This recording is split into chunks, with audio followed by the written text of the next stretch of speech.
Everything Marketing podcast is brought to you by Esther of IPA Group, bringing premier online promotion to your business. And Melanie of Stomp Social Media Training, who empowers business owners to manage social media and marketing for themselves. And we're back. Happy Monday. It's Melanie again. This is really starting to become a bit of a trend now. Today, we're going to be talking about key metrics to track in your marketing campaigns. So, Esther, can you tell us how many do you think we could possibly include in the next 10 to 15 minutes? Well, if we're going to talk really quickly, maybe 35. But if we want to give quality over quantity, then I'm going to say 6 or 7. And then they can come back for the other 30. But first, here's a quick message from our sponsor. Get ready to be a social media superstar with FeedAlpha. Their friendly AI and super simple tools make it a breeze to see what your followers are into. That means you can post the cool stuff they love right when they're most likely to see it. Check out feedalpha.com to find out more and take your social media to the next level. So we could do part 2, part 3. No, that would be a bit dull, in fairness. No, yeah, let's not bore people to death. But it is an important thing that we're talking about, because your key metrics, or your KPIs as people call them, your key performance indicators, if you don't track what's working, you're not going to know what's working. So if you're just looking at the nice little fluffy numbers of, I got so many likes, that's really good. But how many of those converted into sales? How many of those converted into hot leads, or are they still cold leads? How much did it cost you to get those leads? Okay, so some of these are dependent on where you're advertising, but we're going to specify social media campaigns for the sake of this episode. What do you reckon? Yeah, I think that's fair enough.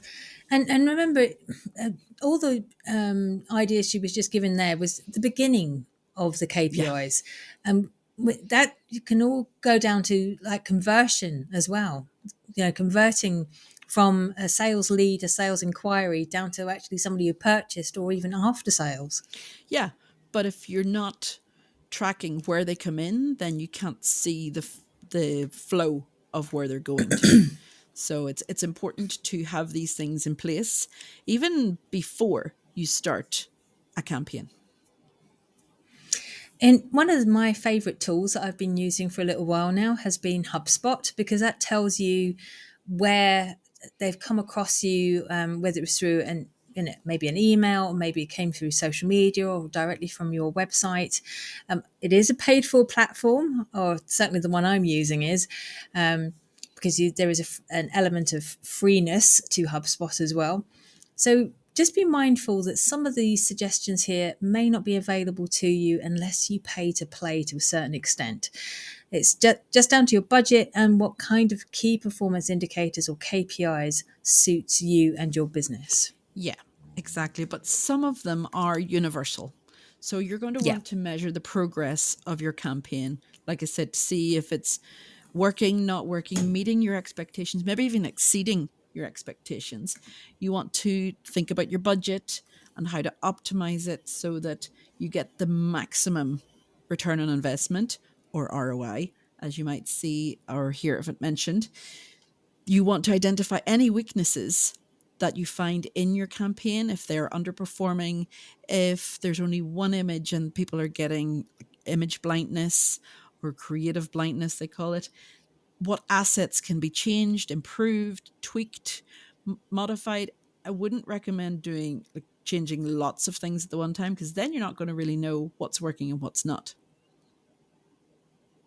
Did you just try and squeeze all 35 in a sentence? No. Okay. Well, I was going to go with customer leads. Yeah. So this could be, this is one thing I started doing on my CRM a couple of years ago. It could be somebody hands their business card whilst you're at a stand. If they've given you their business card, I'm sorry, I see that as an invite to contact them. Yes, okay. It is not an invite to add them to your mailing list. No. Definitely But not. to contact them. Exactly. Either phone So call. I sent, Yeah. I sent one email. Yeah. One. Then I follow up with a phone call. Yeah. So just to get in a customer lead, it could be you've gone to a networking event. It could be you've got a stand. It could be you're standing at the school gates. It could be somebody's referred you. So that's another KPI. These are all the kind of things you need to track to see which one's working. Did they come across your website? Did you show up in a Google search? What were they looking for when you showed up in the Google search? Yeah. Did they download your freebie? Did they ask to join your mailing list? Those are all qualified leads. KPIs. Yeah. Yeah. And in with that, then you have to monitor where each lead comes from. Like Melanie said, is it from an event? Is it in person? Is it what I like to do with networking events? If they give me their physical business card, I write on it. I write where I met them. That's what I did. Yeah. Where I met them, what we talked about, sometimes, just one or two words if they were looking for website help or social media help, or, were they interested in the podcast? What different things, or could they be a guest on the podcast? So I'm not just emailing them 3 days later going, what did we talk about? Because let's face it, the brain is not the same as it was before. But if you have a general idea and you can start your conversion through email with that in mind, of going, it was great to talk to you, and remember we talked about XYZ, and you remind them as well, then you can really get through a lot of the, hang on, where do I know them from? Or why are this person emailing me? Because we get lots and lots of emails every day. So you want to be as specific as possible. But when we're thinking of social media and the campaigns that we run there, then those leads can come in a different way. They can come in through messaging app. They could come in through Instagram, direct messages. They could come in through WhatsApp, because that's all connected in the Meta platform. If you're doing your campaign on X, then it'll come in a different way. If you have it on LinkedIn, it'll be different again. So you just have to figure out where you want to advertise to, first of all, where your audience is. There's no point in advertising on LinkedIn if your audience is more meta-based. Talking of paid stuff, there's also return on advertising spend, also known as ROAS. Yeah. Okay, so we've got the general, ROI, return on investment. There's also ROMI, return on marketing, investment. But now there's ROAS, so that's return on advertising spend, and that refers to the revenue earned from money spent on your advertising. So you may have spent 1,000 and earned 5,000, which is a good. It's another KPI. Yeah, and that's a good return. You wouldn't want to be spending 1,000 and earn 100. No. Which is why you need to be monitoring your ads and your campaigns during and not just at the end when they've run their course. So you want to be thinking, how much do I want to spend based on how much you think you can get at the end. And obviously all these platforms can give you a general idea of, this ad like this can generate up to 20 leads per day. Now, when they talk about leads and when you talk about leads might be completely different. And they might not all be qualified leads, as in they might not specifically be looking for your product or service, or not be able to afford it, even though you put in to your ad campaign exactly the type of person that you wanted to get. It's not always correct. It's not always getting to the correct people. So you have to think about the cost per lead as well. How much would one lead cost you? And could that lead become a paying customer? And how much would that paying customer then earn you? Okay, so there's a lot of things that you have to bear in mind and keep in consideration, because it's not just about throwing out, an ad and, let's see what happens. You need to have all these things thought about before you even go down the route of paying for a campaign.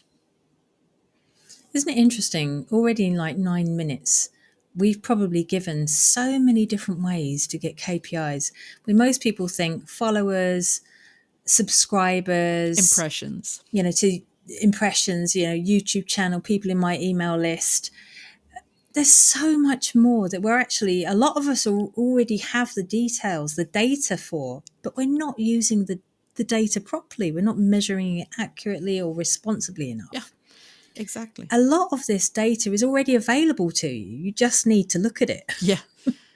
Yeah. And other stuff you have to think back on. So there's, say you're providing a service. So say you've got classes that you're selling classes. I'm not talking glasses on your face.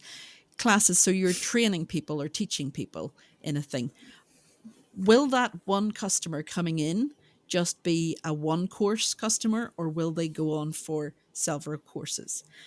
And in this, then you might think, okay, if I can, it sounds cold and hard when you're talking about customers in terms of numbers and figures, but if I can get 10,000 over the lifespan of this customer, we're not talking about them dying, but if you can have a customer come in and be with you for 5 years, and over that 5 years, you get XYZ amount of money, then is it worth maybe investing a little more in the initial ad, because you'll have that person for a longer time and not have to run another ad for more people. So there's so much that you have to think about.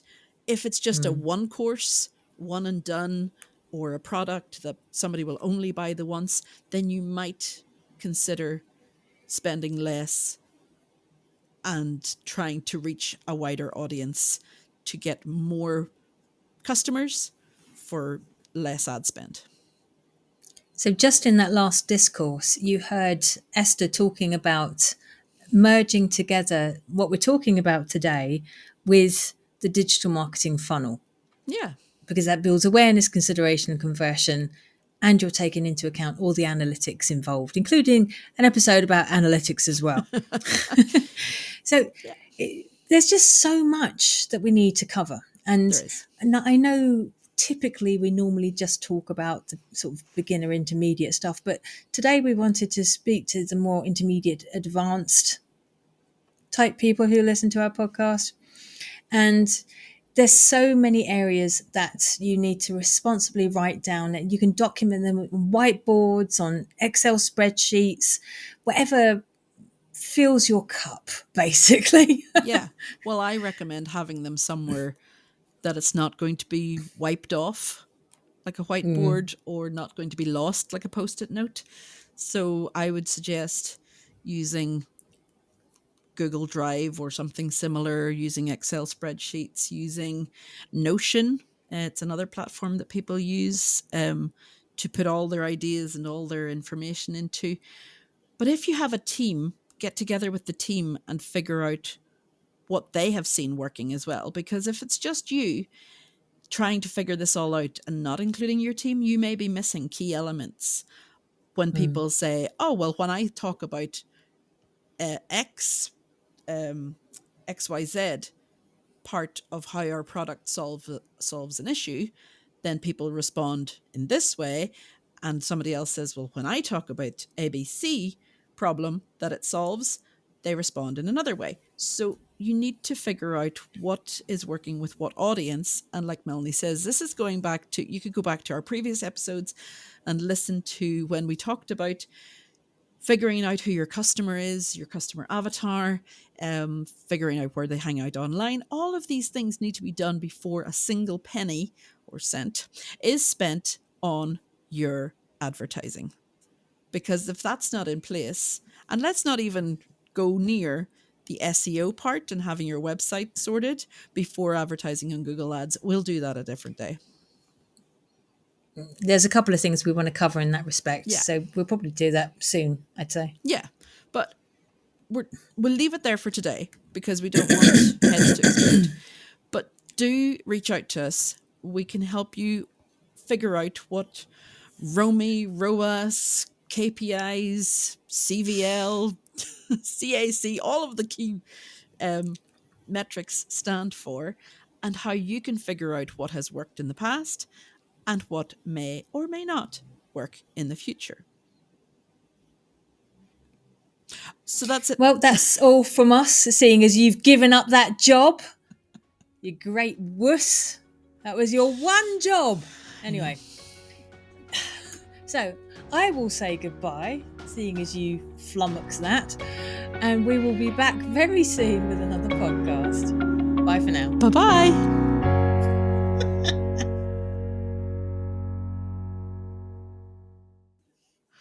I forgot.